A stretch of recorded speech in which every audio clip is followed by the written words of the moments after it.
फिर जब आप गर्भ हत्या करते हैं तो आपका पाप कितना बड़ा होगा सोचो। सब माताओं से विनय है, संयम से रहो, सावधान रहो। ये हत्या ऐसी नहीं कि तुम्हारे दान पुण्य से क्षमा हो जाएगी।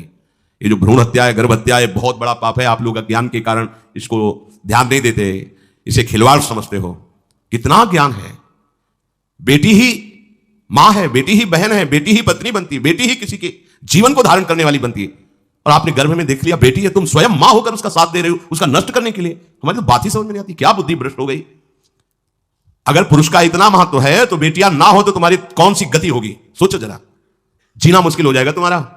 तुम पुरुष किस काम के रह जाओगे। तुम्हारा अर्धांग काट दिया जाए तो तुम कैसे होगे। ये स्त्री स्वरूप अर्धांग है। जिस घर में एक मां बहन नहीं है, स्त्री स्वरूप नहीं, स्मशान जैसा होता है।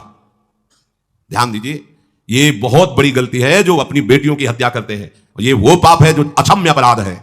स्त्री हत्या करना शास्त्रों में बहुत बड़ा पाप कहा गया है। फिर वो तो बच्चा है, बिल्कुल नहीं।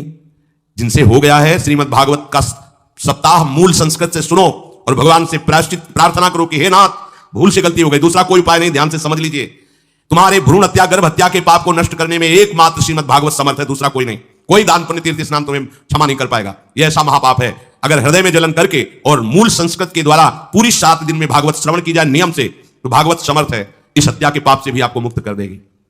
जिनके ऐसे हत्या हो गई हो करवा लो, नहीं तो बुद्धि आगे भ्रष्ट करके तुम्हें हरि गुरु से विमुख कर देगा। यह पाप ऐसा नहीं कि तुम्हें 2-4 माला घुमाने से क्षमा हो जाएगा। यह महत अपराध है। सबकी समझ में आता, समझ जाओ, नहीं तो आप जहां भी हो वहीं से भ्रष्ट कर देगा। यह अपराध नष्ट नहीं होगा, श्रीमद् भागवत की कृपा से नष्ट हो जाएगा। यह हमें बहुत विश्वास है। श्रीमद् भागवत सप्ताह की यह है ही महामहिम। प्रीति योनि को प्राप्त धंधकारी को सीधे भगवत पार्षद स्वरूप देकर परम पद में आरूढ़ कर दिया। केवल 7 दिन की मूल संस्कृत एक भी श्लोक नहीं छूटना चाहिए। अगर सप्ताहिकी का पारायण हो तो इस भ्रूण हत्या गर्भ हत्या से भी निवृत्ति मिल जाए।